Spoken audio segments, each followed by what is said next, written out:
Welcome to Drink Beer, Think Beer, the podcast that gets to the bottom of every pint. I'm John Hall. A lot of the focus in beer today focuses on the now, but there's a wealth of history that exists. And on the show today, I'm talking with Clint Lanier. He's the author of Ted Mack and America's first Black-owned brewery, The Rise and Fall of People's Beer. But first, Funkfest is coming up on May 6th in Nashville. It's hosted by Embrace the Funk and Yazoo Brewing, and All About Beer will be there to record conversations with leading brewers. Celebrate the world of funky, sour, and wild beer, along with mead, saison, and lagers from over 50 of the top breweries in the world. Funkfest continues to be a unique festival experience, providing a day of beer, food, and education like no other. Get your tickets now via Eventbrite or by visiting the Yazoo Brewing website. And also, mark your calendar for May 9th when Camp Rauch Beer happens at Brewery, Brewing and Blending in Nashville. It's happening during the Craft Brewers Conference, but you need not be a brewing professional to attend. Starting at 4 o'clock, come enjoy smoky delights from a dozen of the country's best brewers. Plus, M. Souter is doing a Pints and Panels pop-up, and there's even going to be some live audience podcast recordings. Learn more by checking out This Week in Rauch Beer. You can search for the Facebook group by searching This Week in Rauch Beer, or follow on Instagram and Twitter at TW Rauch Beer. Don't forget, please go visit allaboutbeer.com for original articles, reviews, news, insights, and podcasts. You can listen to shows like Beer Travelers, Brew to Brewer, and the All About Beer podcast simply by searching All About Beer wherever you listen to shows. This show and all of the work we do is supported by you. Please go visit patreon.com/allaboutbeer, and you can help keep the content fresh. And a reminder that a few bucks goes a long way to fund writers, photographers, creators, and editors. If you would like to learn more about advertising on this show or any of our shows, please email info@allaboutbeer.com. There's some excellent history books about beer that exist in the world, and most will focus on broad categories, but there are some that do a deep dive into a single topic or person that really give us a sense of time, place, and purpose. There are often lessons to be learned about where beer is today by reading about the past. And one such book is Ted Mack and America's first Black-owned brewery, The Rise and Fall of People's Beer. This is from the blurb on the back of the book. Born a sharecropper in rural Alabama in 1930, Theodore A., also known as Ted Mack Sr., fought in the Korean War and then played football at Ohio State while earning a college degree. Brewing and selling beer, he believed, would be just another peak to attain. After all, it couldn't be more challenging than his experiences organizing buses to the March on Washington or picketing segregated schools in Milwaukee. This book is the story of Mack's purchase of People's Brewing Company in Oshkosh, Wisconsin. Though he had a carefully planned for the historic acquisition, he underestimated the subtle bigotry of Middle America, the corruption of the beer industry, and the failures of the federal government that plagued his ownership. Mack's ownership of People's Brewing is an inspirational story of Black entrepreneurship, innovation, and pride at a time when America was still at an important racial justice crossroads. The author is Clint Lanier. He's an assistant professor of English at New Mexico State University in Las Cruces, New Mexico. He's written about food, travel, history, and drinks, and his work has appeared in the Huffington Post, Eater, and Fooders. He joined me via Zoom. Here's our conversation. How did you first come to learn about Ted Mack? So I wrote another book in 2013 that came out called Bucket List Bars. And when that one came out, I was kind of promoting it on Twitter, and one of my followers sent me a link to an article and said, you should write a book about this guy. And it was a very, it was kind of a blog article. So maybe, I don't know, 500 or 700 words, something like that. And it was just, the summary of the main thrust of the story, which is from 1970 to about 73 when Ted Mack bought People's Beer or People's Brewing. And I thought, man, that really is a good story, isn't it? And so I just kind of put it off, but I kept returning to the story, kind of dipping in and out of it. I'd find different blog articles, or every now and then, a Wisconsin newspaper would say, Wisconsin had, the first Black-owned brewery, and they would tell kind of the story of Ted Mack, but it was always the same story, which was just that, that very, very small time, window of time there. And I thought, there's got to be more to it than that. And so I started sort of looking into Mr. Mack. I don't know, this is kind of going on a tangent. I don't know. Do you want me to This keep is going? great. No, Okay, yeah, fine. please. This is Uh, so regular listeners to the show know that tangents are pretty much okay, the way of the whole thing. And yeah, great. So I just sort of I started looking more into his life and realizing that the story was not it's not just those first few or those few years. It's his whole story leading up to it, and then what he had to go through. And so in 2017, I really started researching it with dedication and did a lot of research. Finally, sort of started putting pen to paper in about 2018, and here we are. And I think I finished it draft wise about a year ago, and took about a year to get a publisher. And luckily, I was able to find McFarland, and they agreed to set it out. So here it is. So much of this story was new to me, and I think I know beer history a little bit. I'm certainly not a historian, but and even going back through the All About Beer archives back to 1979, I was hard pressed to find a reference to Ted Mack or to People's Beer. And so if we can sort of work backwards a little bit, tell me about the brewery pre Ted Mack. Okay. So People's Brewing Company was founded in 1911 in Oshkosh, Wisconsin. It started making beer about 1913. It took them a while to actually create the brewery, but it was created by a guy named Joseph Nigel, who was a tavern owner in Oshkosh, and it was kind of a response to the monopoly that Oshkosh Brewing Company had in the town of Oshkosh at the time. And he was tired of them just raising prices on them, and he had a kind of a falling out with their owner, and they did a little, some sort of shady stuff. They, for example, weird. Yeah. Nigel surprising. Yeah. Nigel sold them a lot for some reason across from his tavern, and so they built their own tavern. He's like, "What are you doing? I'm your customer." And anyway, and so he created this brewery, and it was really the focus of the brewery was going to be tavern based. So it was all keg based at the time, and he got together kind of a consortium of tavern owners, and created People's Brewing Company, and just so they would have something other than Oshkosh Brewing Company. And there was one more. There was RAR Brewing in Oshkosh at the time. Sure. But it was much smaller and didn't have a lot of market. And so that's sort of how it was founded. And then of course, and it was doing fairly well because it was, again, just basing on keg sales. They weren't even, I don't even think they were bottling before Prohibition. And then of course, Prohibition shut them down. After Prohibition, 1933, they started back up again, and they were one of the few. Did they go dormant for the whole time? Was it? They did go dormant for a while. They tried to do sort of what everybody else did, making near beer and making soda pop and stuff like that. Yeah. But eventually, they just kind of grew dormant. But it was an interesting setup in that the original incorporation, the bylaws stated that nobody could own a controlling share because they didn't want a situation with like Oshkosh Brewing Company where you had a very small group of people that owned everything and kind of pushed everybody out of the way.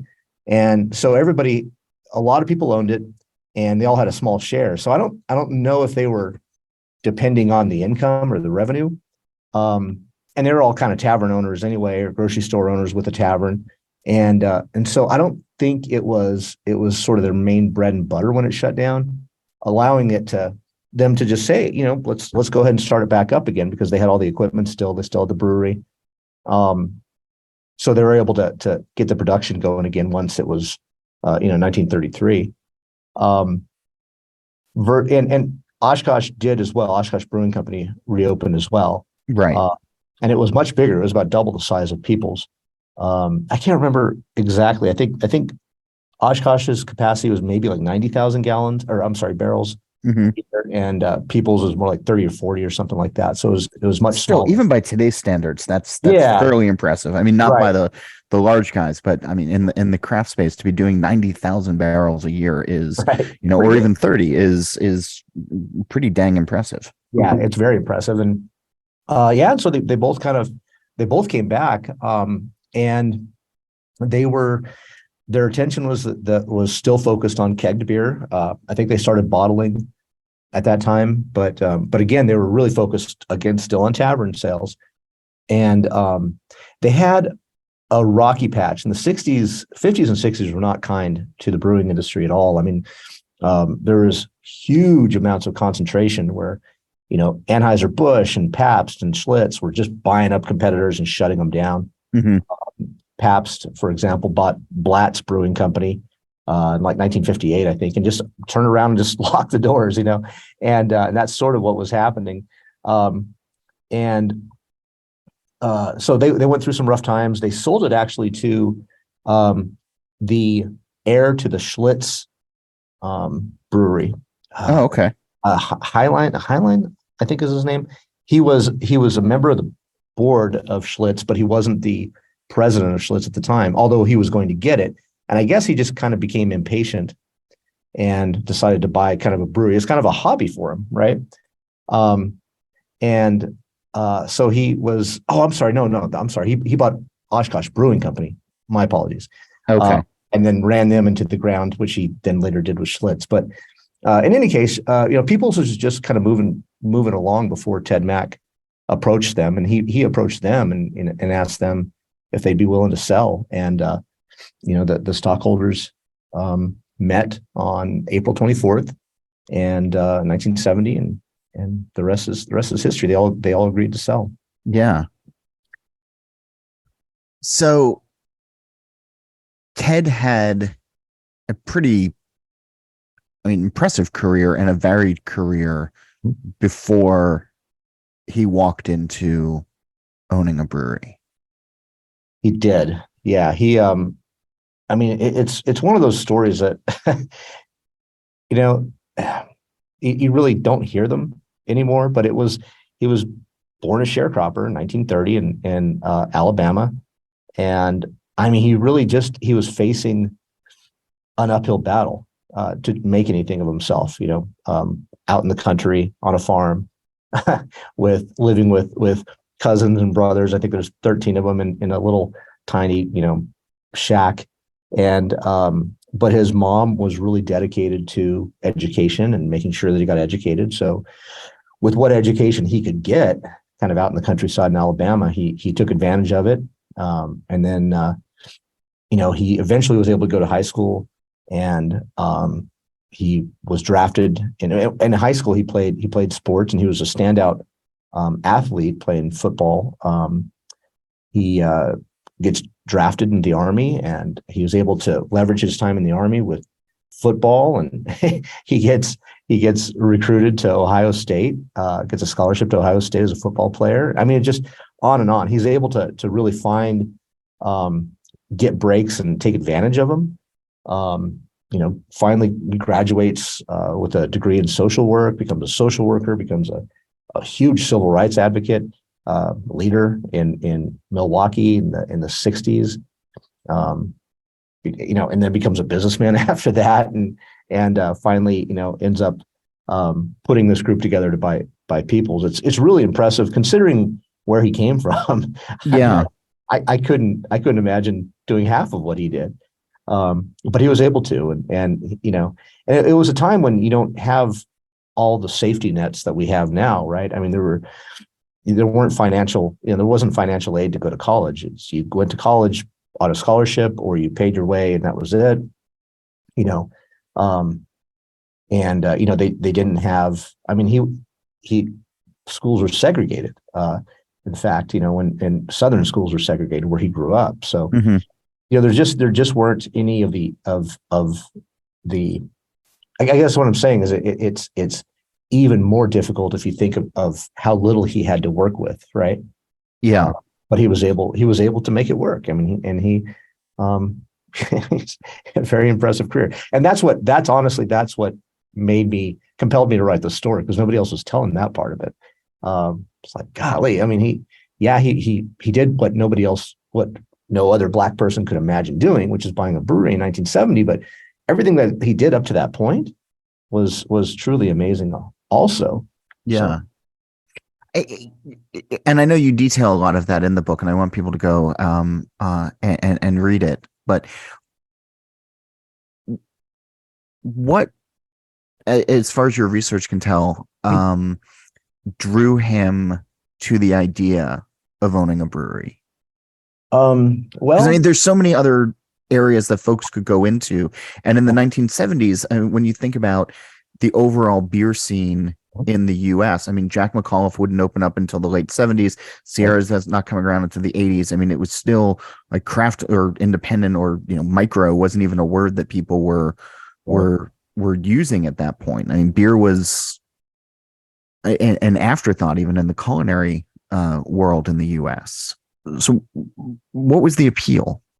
Well, I think you make a really good point. Why the beer industry, and I sort of touch on this at the end, and I sort of talk about it throughout. He knew the beer industry because he was hired by Pabst. He became a manager, kind of a mid-level manager for Pabst Brewing Company in the mid 1960s, and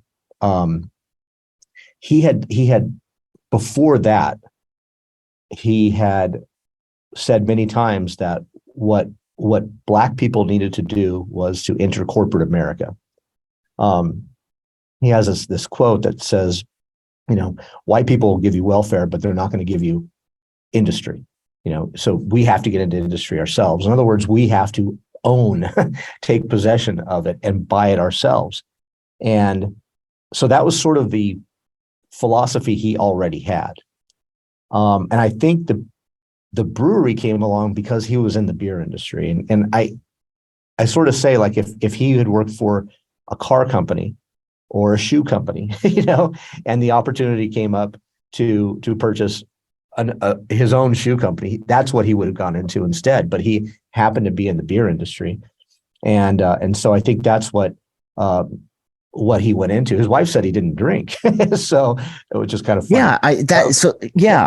So he, but he went into the beer industry, I think, because he thought that he knew it. But as it turned out, it was probably the worst thing he could have gotten into at that time. I mean, now or 20 years ago, getting into the beer industry, we see craft breweries still opening, not at the rate they were, but they're still opening up all over the place.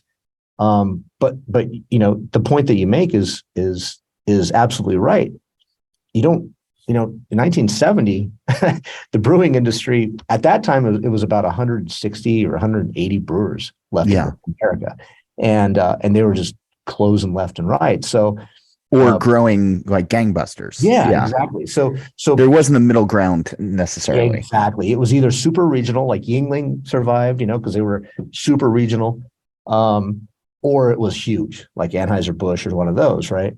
But there wasn't this mid-level size of brewery. They were just closing up. And I think, he just happened. Well, what started the fire was under him was, as I said, Pabst bought Blatt's Brewing Company there in Milwaukee in I think 1958 or something like that. Turned around, immediately closed it, and then they were sued by the U.S. government for violating antitrust legislation, because it was eliminating competition, which is essentially what they did. And this was happening. I mean, 8 years before, I think Anheuser-Busch was sued for the same reason, for doing the same thing to some other regional breweries. And so the lawsuit went on, and it was finally, the federal government finally won it in about 1967, 68. So at the time, Mack was working for Pabst, right? So he sort of knew what was going on with the Blatt's case and so forth. Well, the court decided that Pabst had to divest itself from Blatt's, right? Because what they wanted is is if they're suing them because Pabst is concentrating the brewing industry, then to make it right, they need to expand the brewing industry. And the only way to do that is to make Blatz viable again, right? So Ted was, again, he would have been privy to all of this knowledge before it hit the papers or anything. Yeah.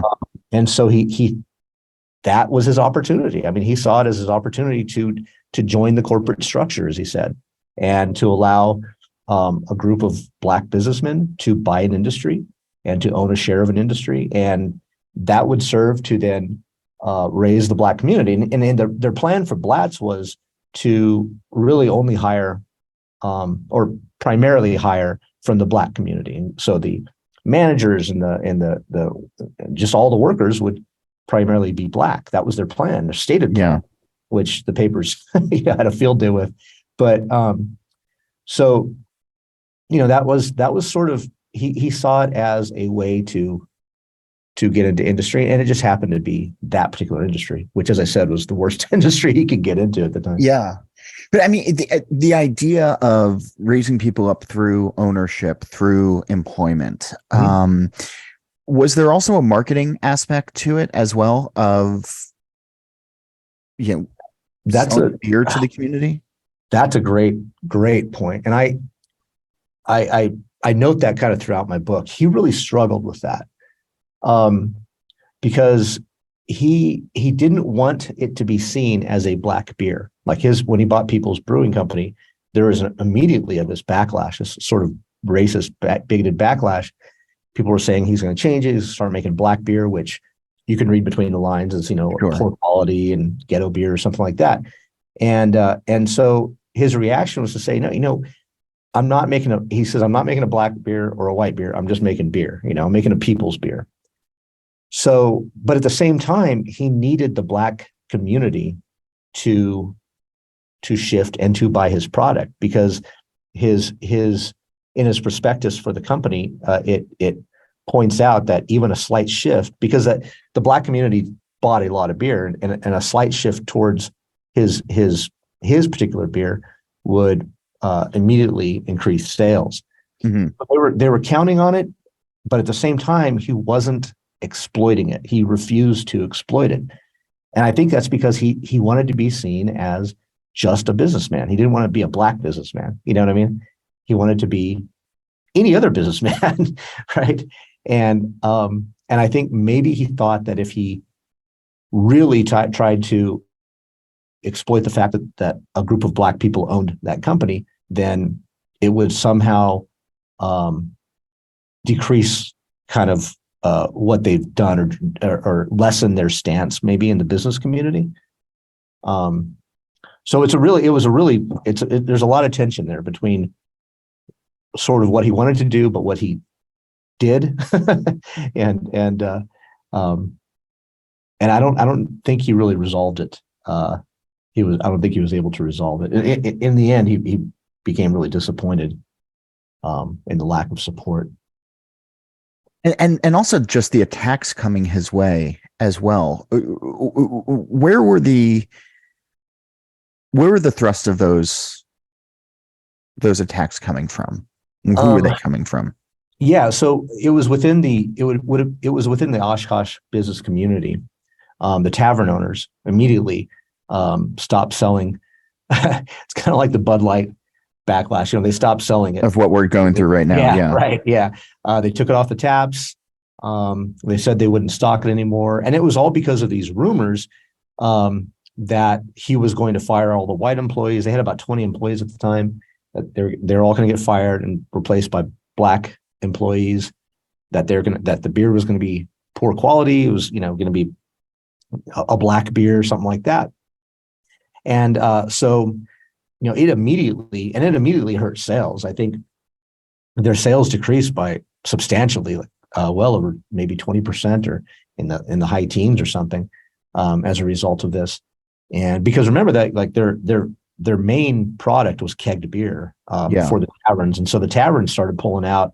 They refused to order anymore, and it was at first loosely, but then it became kind of a more organized protest, according to the papers at the time, anyway.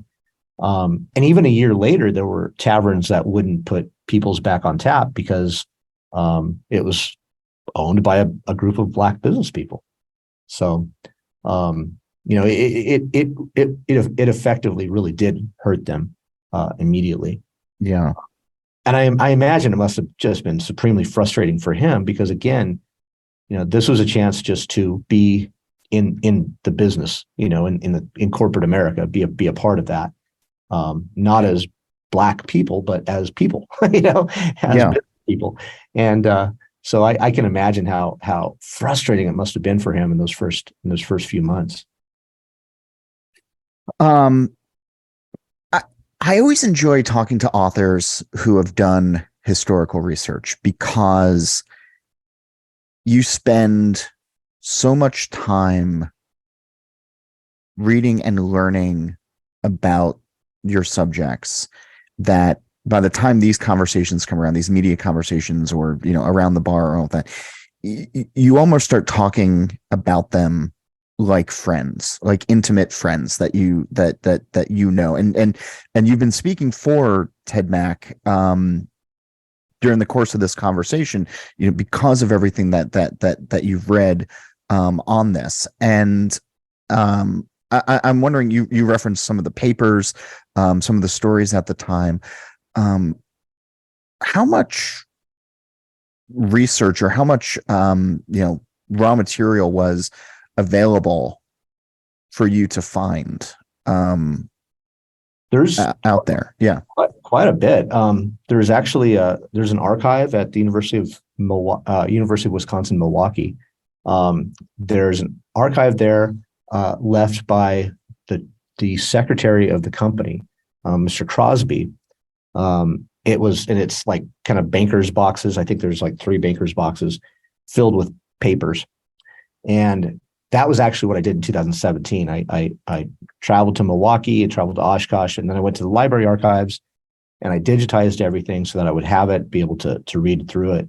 And it results in about probably a 2-inch thick 3-ring binder. I mean, that's how much stuff there was in there. And so there was one book that helped me. It was I think it was called the Breweries of Oshkosh or something like that. It's out of print now, but it was a really good book, and it told the history of the breweries in Oshkosh. But then there were hundreds of newspapers. It speaks to the fact that a group of Black people got into a very white industry in 1970, that there were so many newspaper articles detailing everything. I mean, every move that they made. So I had a lot of newspaper articles to work with. He did a lot of interviews. And this is and that's where you're able to get the perspective, because I guess what I was sort of getting at with this early question is you're speaking for him in a lot of ways, and the book is chock full of that research, but a lot of this and when you're saying, and I think he believes, was coming from his own words, coming from his own interviews that he gave. Yeah, correct. Yeah, and luckily, because there were so many, he would oftentimes, it would be about the same topic, but there might be a different perspective or different things said. Like there were some interviews that he did where there were multiple reporters present, and one reporter noted something that the other didn't. Right. Maybe something that he said or something that he did. And so I was able to get sort of this full view of a lot of what was sort of happening at the time. Within, obviously I don't know his thoughts, Yeah, of course. But I know what he said, and I know how he acted. And I know what a lot of the other documents said, going back to when they tried to buy Blatz. I mean, a lot of that philosophy was written down into position papers, and it was carried forward through to the People's Brewing Company sale. So, it's sort of a lot of the things that they believed were, luckily we have records for a lot of that stuff. But it was great at, every time I'd find a new article, it'd be like, finding new treasure. Right. Yeah. And,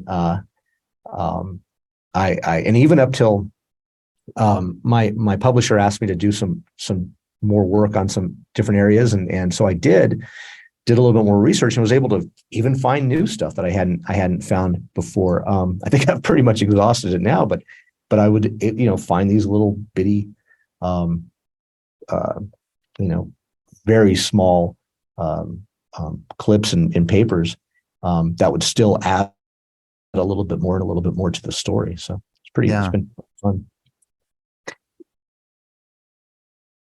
Are there more stories like this out there, do you think? I think so. Yeah, I think there are.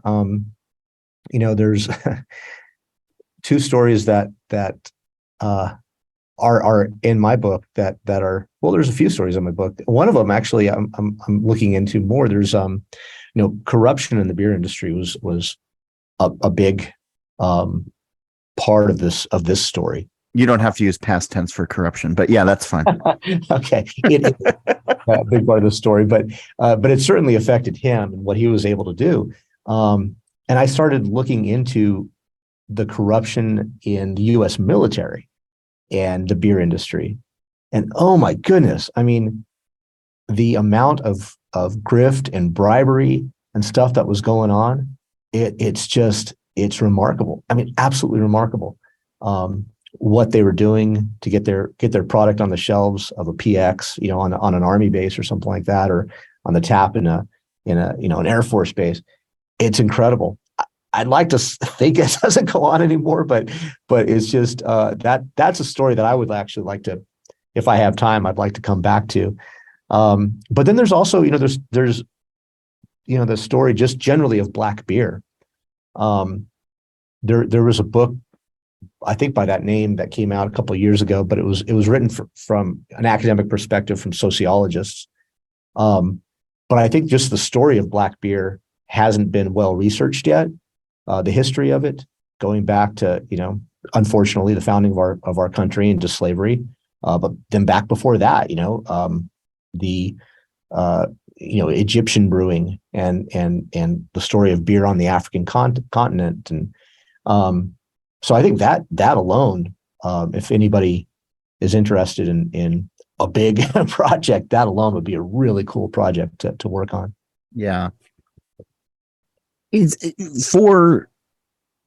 mean, obviously, historians and folks who are well versed in research have an education in that, or a certain skill set, or what. But for the amateurs, for the curious, for the hobbyist kind of thing, where can you even begin to look for that first thread to pull that turns into uncovering a story like Ted Mack?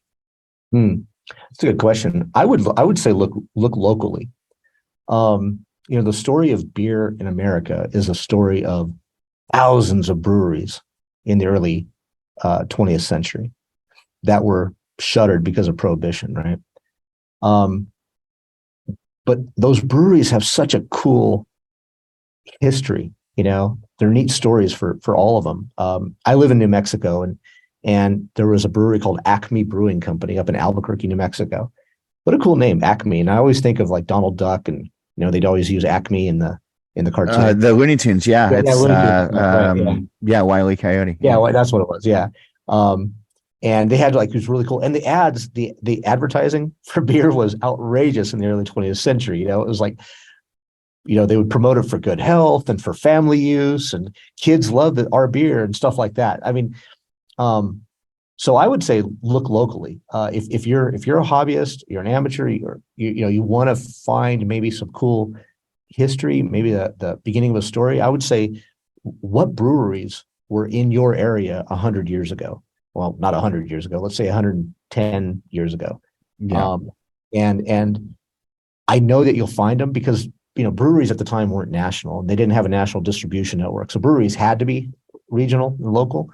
Find one of those, look at the advertisements, find out the history of them, because they'll all have some kind of weird history. And 9 times out of 10, they were opened by an immigrant, probably Irish or German immigrant or something like that, or English.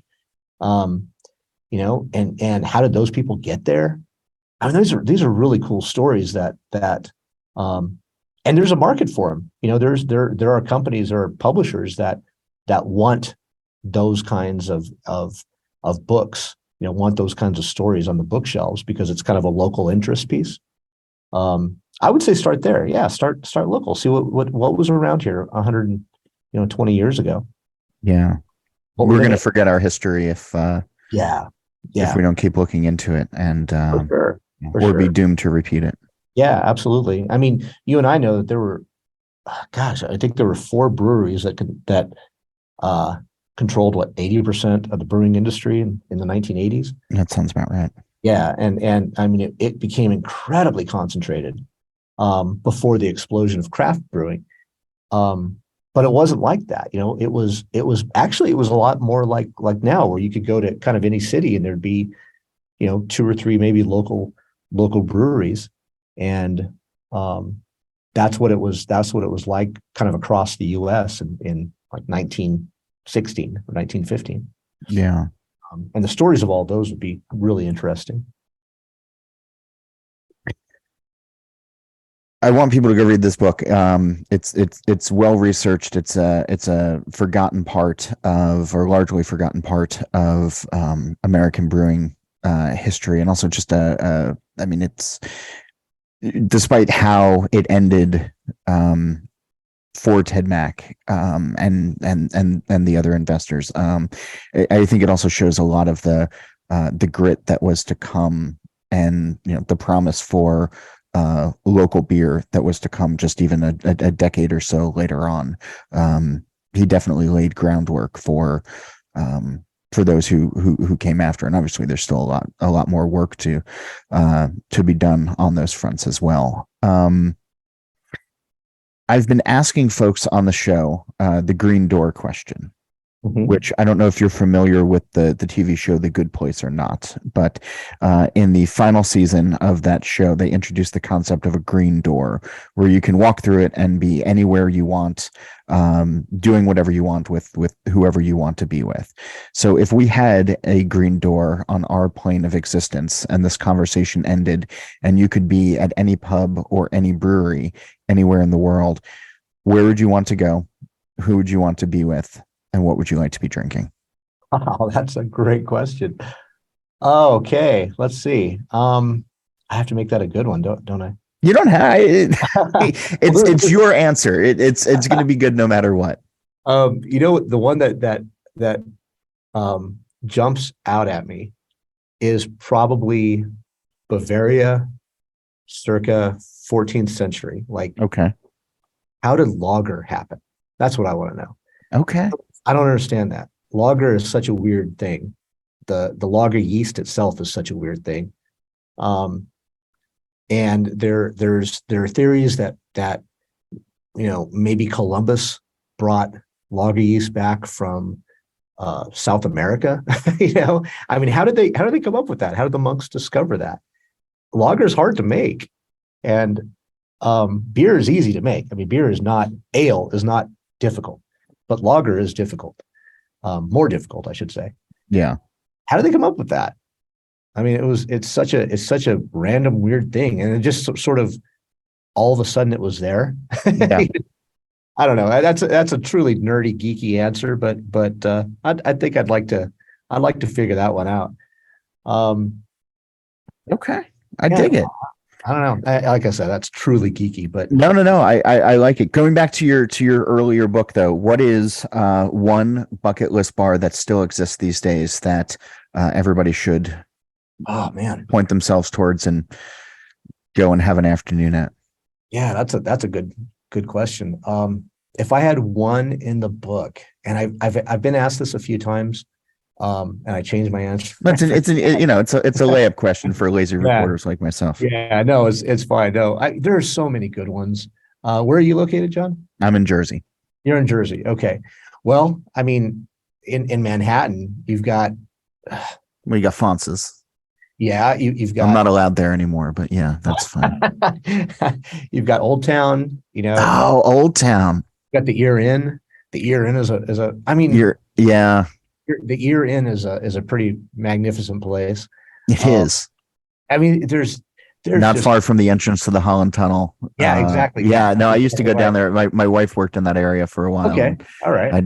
I'd go in there. And Old Town for the really old folks Yeah, was the bar shop that they used at the beginning of Late Night with David Letterman back on the that's right. NBC That's days. right. Yeah.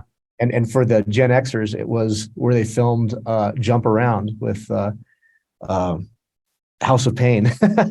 Is that true? I Yeah, didn't know that. that's the Okay. bar. That's the I don't know bar. if I've ever actually seen that video. It's a terrible video, but they're jumping around in the bar, and it's Old Town. So, but it's a great. That's a great place. Yeah, McSorley's, of course. I of mean, course. how can you not have a couple of dark ales at McSorley's? One of each.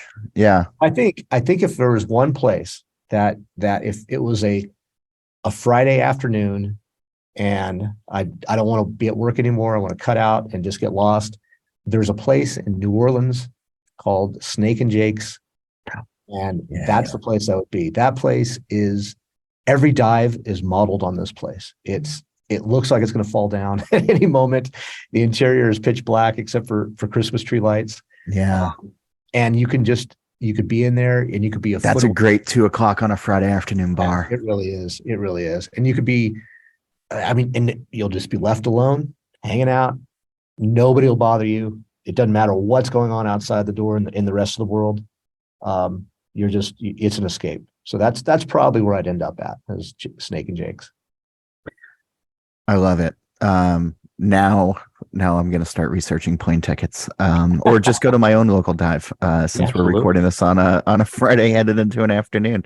The book is called Ted Mack and America's first Black owned brewery, The Rise and Fall of People's Beer. Clint, thanks for being on the show, and thanks for writing this and for sharing the story. I really appreciate the time and the insight. Absolutely. Thank you so much for having me. And if I could say one thing real quick. Of course. Yeah. There's a brewery in Sacramento called Oak Park Brewing Company.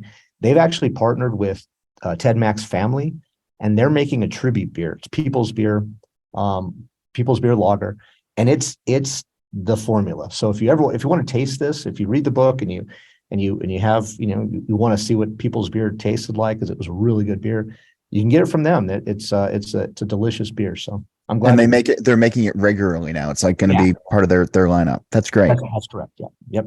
That's fantastic. Oh, I'm glad you put that in there. I wouldn't want to end the show without that information. So thank you. Absolutely. Well, thank you, John. I really appreciate it. What is a nugget of beer history knowledge that you've learned and has stuck with you? Email me and tell me about it. It's John Hall. That's JOHNHOLL at allaboutbeer.com, or you can tell me on Twitter at John_Hall. That's also how you can get in touch with questions, comments, and guest suggestions. Don't forget, put FunkFest on your list of things to do this year. It's May 6th. It's coming up this week in Nashville with some of the very best brewers in the country pouring a really wide range of beers in a super relaxed setting. The ticket price includes food, and you can get yours by visiting the Yazoo website or by searching FunkFest on Eventbrite. I'm going to be there having conversations with brewers of note, so if you can't make it, stay tuned to this channel, and we'll bring you that audio soon. A reminder, go visit allaboutbeer.com. You can check out the podcast page, the merch page, and you can read great new content, as well as the archives going back to 1979. Follow All About Beer on social media at All About Beer. And if you're interested in supporting journalism in the beer space, email us at info@allaboutbeer.com or go to patreon.com/allaboutbeer. A few bucks really does go a long way. Don't forget, Steal This Beer happens every Monday. The BYO Nano podcast comes out on the 15th of every month, and all of the All About Beer shows can be found simply by searching All About Beer. If you're a fan of smoked beers, oh man, I need a vacation. If you're a fan of smoked beers, check out This Week in Rauk Beer. The Facebook group is easy to search, and on Twitter and Instagram, it's at TW Rauk Beer. And on Tuesday, May 9th, we will see you at Camp Rauk Beer at Brewing and Blending. Check that brewery's page for more information. As for this show, before we go, Nate Schweber does the music, Jeff Quinn designed our logo, and I'm John Hall. New episodes release every Wednesday, and that's when I'm going to be back again to drink beer and to think beer.